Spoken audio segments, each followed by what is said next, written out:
Student आज मैं आपको एक्सरसाइज 13.1 का क्वेश्चन नंबर 9 सॉल्व करवाऊंगा और मैं इसे आपको बहुत ही इजी तरीके से सॉल्व करवाने वाला हूं। तो सबसे पहले स्टूडेंट हम क्वेश्चन को पढ़ लेते हैं। क्वेश्चन क्या कह रहा है, a wooden article was made, एक लकड़ी की एक वस्तु बनाई गई है। और कैसे बनाई गई है हम आगे पढ़ते हैं। By scooping out a hemisphere from each end of a solid cylinder as shown in given figure. तो हम फिगर पे आ जाते हैं। तो ये कह रहा है स्टूडेंट कि हमारे पास में एक सिलेंडर है और उसके ऊपरी हिस्से में से एक हेमीस्फीयर शेप को काट कर बाहर निकाल लिया गया है और इसके निचले हिस्से से भी एक हेमीस्फीयर शेप को काट के बाहर निकाल लिया गया है। तो यहाँ पर बन गया है एक लकड़ी का आर्टिकल, यानी कि एक लकड़ी की वस्तु बन गई है। अब आगे क्या कह रहा है, if the height of this cylinder is 10 centimetre, और जो ये सिलेंडर है हमारे पास में इसकी जो हाइट है वो 10 सेंटीमीटर है and it's base is of radius 3.5 centimetre, और जो इसका बेस है उसकी जो रेडियस है वो 3.5 सेंटीमीटर है।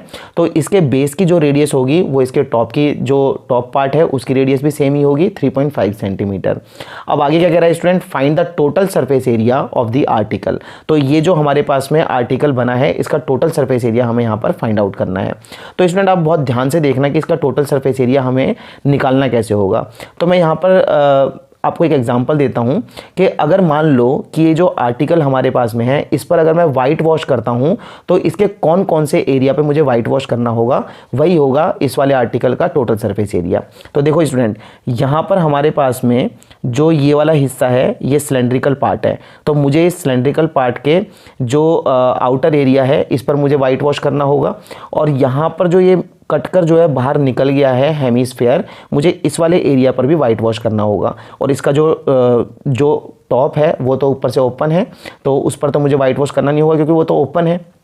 और इसी तरीके से इसका जो नीचे का जो हेमीस्फेरिकल शेप में मैंने काट कर बाहर निकाल लिया गया है तो इसके अंदर अंदर मुझे वाइट वॉश करना होगा, तो ये वाला एरिया इंक्लूड होगा। और इसका जो बॉटम है वो नीचे से ओपन है। तो आपको पता होगा जब टॉप और बॉटम ओपन रहते हैं तो लगता है हमारा CSA, कर्व्ड सरफेस एरिया। तो यहाँ पर जो total surface area of article होगा वो क्या होगा student, curved surface area of cylinder, क्योंकि सिलेंडर का जो कर्व्ड सरफेस एरिया है वही आएगा क्योंकि टॉप और बॉटम तो यहाँ पर है नहीं। तो curved surface area of cylinder, और यहाँ पर हमारे पास में curved surface area of hemisphere, जो ऊपर वाला हेमीस्फीयर है curved surface area of hemisphere, क्योंकि यहाँ पर भी मुझे वाइट वॉश करना पड़ा है। तो curved surface area of hemisphere, तो और इसका जो टॉप है वो ऊपर से ओपन है तो इसलिए इसका भी कर्व्ड सरफेस एरिया लगेगा। और मुझे नीचे जो ये काट के बाहर निकाला गया था हेमीस्फीयर, यहाँ भी मुझे वाइट वॉश करना पड़ा है तो ये भी इंक्लूड होगा एरिया। तो इसलिए curved surface area of hemisphere, और इसका बॉटम तो नीचे से ओपन है इसलिए हमें यहाँ पर कर्व्ड सरफेस एरिया ही लगाना होगा क्योंकि इसका बॉटम नीचे से यहाँ पर से ओपन है यहाँ पर। तो स्टूडेंट अब आपको पता लग गया होगा कि total surface area of article क्या होगा, CSA ऑफ सिलेंडर, और प्लस करेंगे उसके अंदर CSA ऑफ हेमीस्फीयर ऊपर वाला जो है, और प्लस करेंगे उसके अंदर CSA ऑफ सेकंड वाला हेमीस्फीयर। तो हम ये कह सकते हैं कि total surface area of article होगा CSA of cylinder plus 2 into CSA of hemisphere. तो मैं यहाँ पर देखो इसका सॉल्यूशन करके आपको दिखा देता हूँ। तो सबसे पहले तो हम ये लिख लेते हैं कि इसमें क्या क्या हमें गिवन है। तो सबसे पहले तो स्टूडेंट यहाँ लिख लेते हैं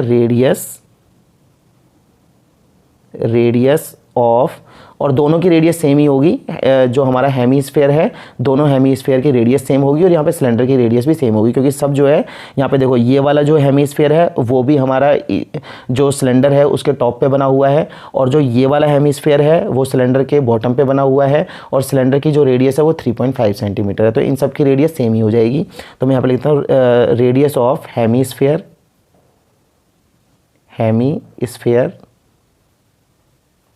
and cylinder R is equal to 3.5 centimetre. तो दोनों की स्टूडेंट सेम है।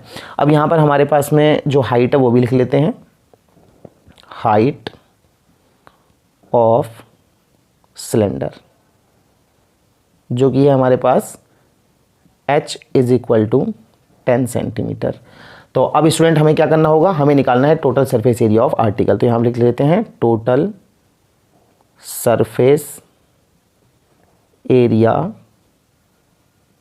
Of article is equal to, क्या करेंगे हम, CSA of cylinder plus 2 into CSA of hemisphere.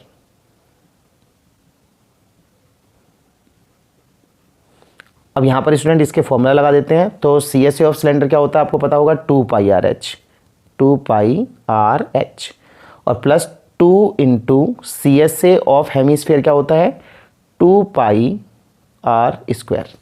अब स्टूडेंट अगर हम इसको सॉल्व कर देते हैं तो हमारा total surface area of article निकल जाएगा। अब हम क्या करेंगे स्टूडेंट, यहाँ पर कॉमन है वो ले लो, जो यहाँ पे कॉमन है। तो 2πr यहाँ पर भी है और 2πr यहाँ पर भी है, तो इसे कॉमन ले लो आप, 2πr।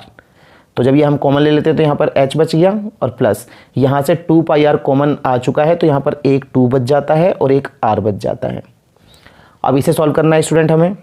अब हम क्या करेंगे, यहाँ पे 2 इंटू पाई की वैल्यू 22/7 इंटू आर की वैल्यू 3.5 और ब्रैकेट में h की वैल्यू 10 प्लस 2 इंटू आर की वैल्यू 3.5। अब यहाँ पर स्टूडेंट हम क्या करेंगे, पहले तो आप एक काम करना, पॉइंट को हटाकर यहाँ पर आप 10 लगा दो, क्योंकि आपको पता होगा पॉइंट के बाद में अगर एक डिजिट होती है तो 10 लगता है, 2 डिजिट पे 100 लगता है और 3 डिजिट पे क्या लग जाता है, 1000। अब स्टूडेंट हम इसे आगे सॉल्व करते हैं। अब हम देखो इसे काट सकते हैं, 7 के टेबल से ये 5 बार में कटेगा, 7 5 जा 35 और पॉइंट तो हट चुका है। अब यहाँ पर हमारे पास बच गया 2 इंटू 22 इंटू 5, तो हम 2 को 22 से मल्टीप्लाई करते हैं तो आएगा 44 इंटू, और यहाँ पर हमारे पास बच गया 5/10 और अंदर स्टूडेंट क्या बच गया हमारे पास, 10 प्लस जब आप 2 को 3.5 से मल्टीप्लाई करोगे तो आ जाएगा यहाँ पर 7। अब इसको आगे सॉल्व करते हैं स्टूडेंट हम।